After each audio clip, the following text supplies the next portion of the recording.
So it's time for my What Am I Sowing and Growing video for the month, and I've done something slightly different this month. I've done 3 videos. So one is a video of the things that I actually recommend you try in October, and it's a fairly long list, and it's got things on it that I don't grow or that I've already sowed in September or August or something like that. And then I've done another video which are things you could take a risk on in October, but they're far from guaranteed to give you a good crop. But if you've got the space and the time and the inclination, it might be worth a try. Both of those, almost all of those things, would be better grown under a cloche or cold frame, a low tunnel, a polytunnel, a greenhouse or something like that. And then there's this video, which is the things that I'm actually sowing and why. So let's get on and look at those.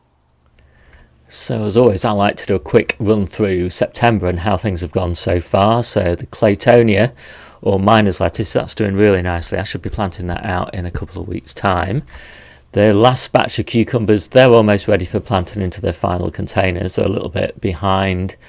It's getting a little bit cool now in the conservatory. I'm not 100% sure that I'll get a crop off them, but it's nice. We don't buy any cucumbers, so it's nice just to push the season just as far as we can. But by November, I should be quite happy not to eat cucumbers again until May. Green garlic, we're planting that anywhere we've got gaps. It's not surfaced yet. As I say, it's always a bit nerve-wracking while I'm waiting for things to surface. The lettuces, they're all doing pretty well. I'm actually really pleased with those. And yeah, I'm really happy with those. I'll just put some pictures up of these as I'm talking. All the spinaches have done well, apart from the America, which failed to germinate. So I'm basically down to Giant Winter, Medania and Red Kitten now. The Milan Purple Top, we're just growing those for leaves, and they're outside now in containers. All of these cabbages and kales are all doing pretty nicely. I'm quite pleased with them.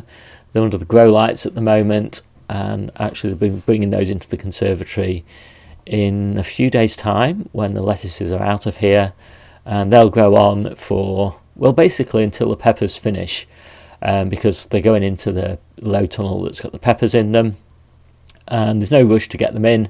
I just want to keep those peppers going and get as many of them ripened as I can.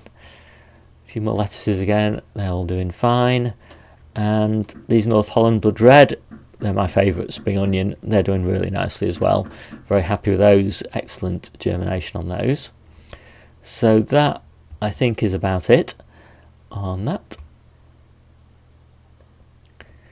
So just before I go, actually, somebody did say to me that they're often struggling to find some of the varieties that I talk about. And obviously this database you can find through the description in the description of this video, and one of the things that I've added to that are the seed packets. So you can now click on any entry in here and you will find the seed packet that I either sowed, or the selection of seed packets that I've got in my store of seed packets. So hopefully that gives you a good idea of where you can get any of these varieties from. So now we're looking at what I'm planning to sow in October. And field beans are a really important crop for us to get in. We use field beans as a harvestable crop, not just as a field manure. We basically pick them when they're about that size that they are in that picture, and we'll pick the whole of the growing tip out, and it will throw up another growing tip just like that one down there at the bottom, and it just keeps on doing that. So I probably pick them about 6 times, so they throw up 6 separate growing tips. It's a fantastic midwinter and early spring crop, really tasty. I would say 9 out of 10 people that we feed really love them, and very versatile. Basically use them the same as spinach. Some people even like them in salads. Lots of options there. So this will be our last batch of French breakfast radish. We will be harvesting that, basically towards the end of the year. Same with the Tokyo Cross.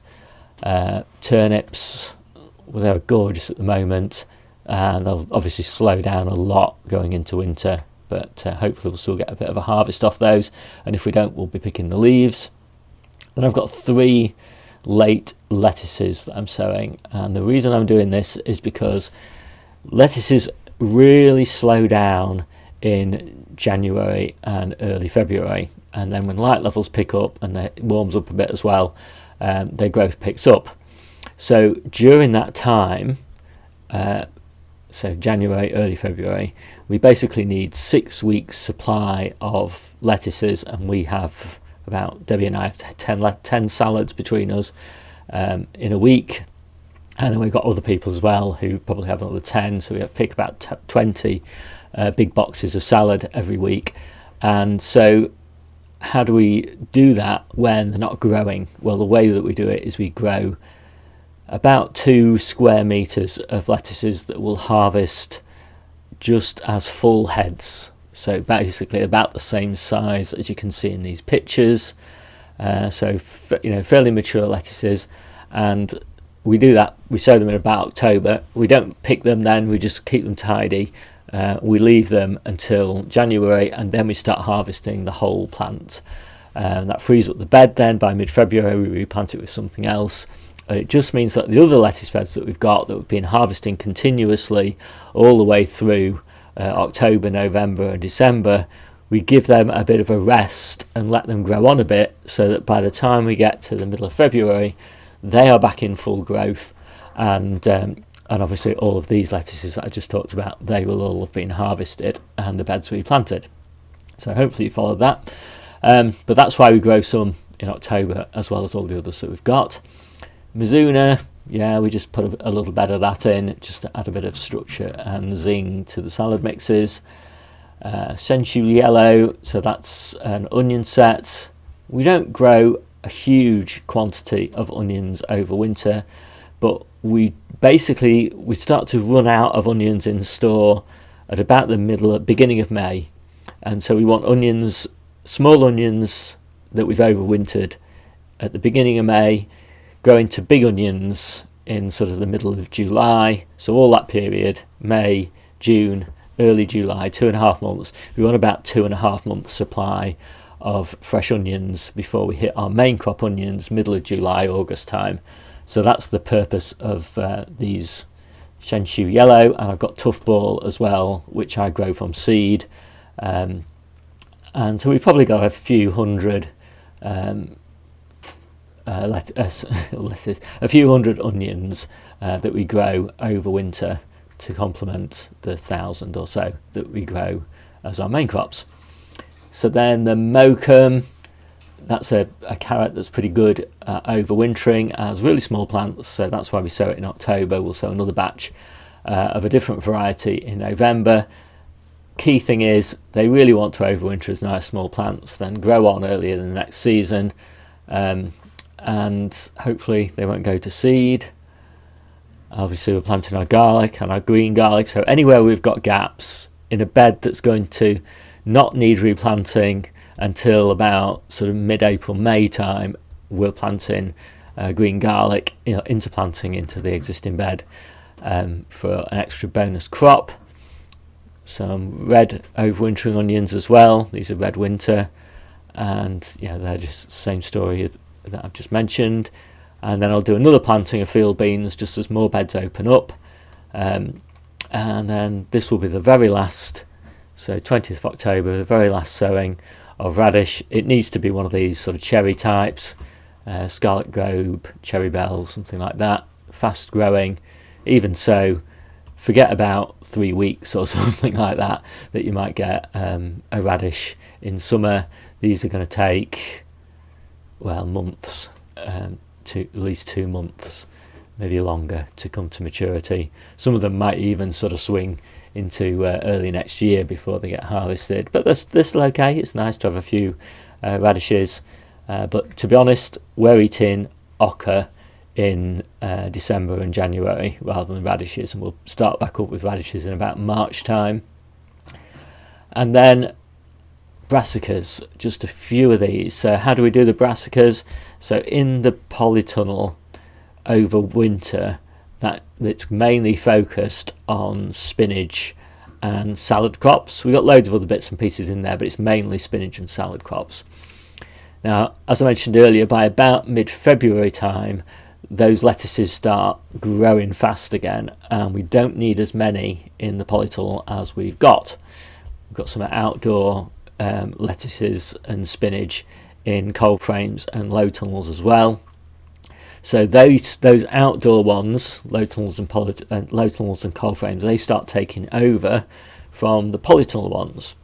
And that means we can start harvesting some of those lettuces, and in the gaps start planting calabrese and cauliflowers.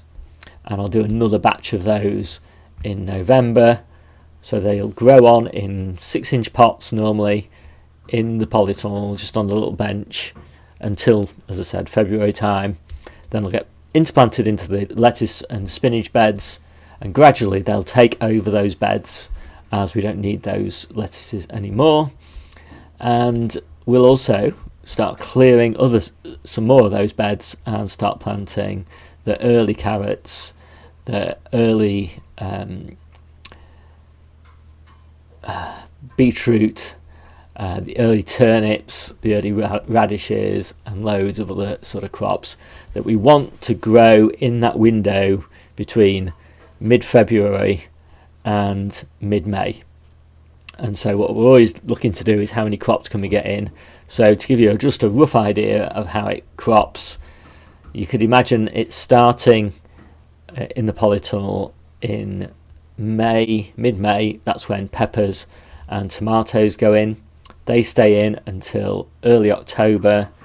Then it all changes to salad crops and spinach, and then in February it starts to transition, as I said, to carrots, beetroot, turnips, and flowering brassicas, calabrese and cauliflowers, and then back to tomatoes and peppers.